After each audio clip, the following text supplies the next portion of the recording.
আসবো পরের খবরে। Securities and exchange board of India বা সেবির নতুন চেয়ারপারসন তুহিনকান্ত পান্ডে 1987 ব্যাচের উড়িষ্যা ক্যাডারের আইএএস অফিসার তুহিনকান্ত পান্ডে বর্তমানে কেন্দ্রের অর্থ সচিব এবং অর্থ মন্ত্রণালয়ের রাজস্ব বিভাগের সচিব।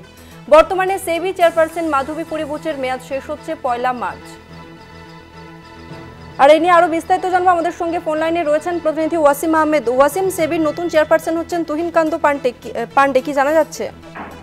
দেখো, security and exchange board of India, যেটা ভারতের শেয়ার বাজার নিয়ন্ত্রক, সেই সেবির নতুন চেয়ারম্যান হিসাবে 3 বছরের জন্য নিয়োগ করা হয়েছে তুহিনকান্ত পান্ডেকে।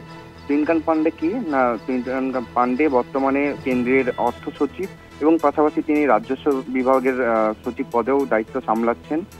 তিনি 1987 সালের ওড়িশা ক্যাডারের আইএএস অফিসার।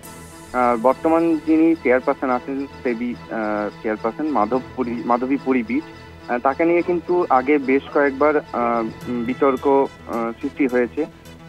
যে তদন্তকারী সংস্থা হিন্ডেনবার্গ রিসার্চ, তারা কিন্তু মাধবী পুরী বুচের বিরুদ্ধে অভিযোগ জানিয়েছে বারবার যে তিনি বিদেশি তহবিলে, আদানি গোষ্ঠীর সঙ্গে সম্পর্কিত বিদেশি তহবিলে বিনিয়োগ করেছেন।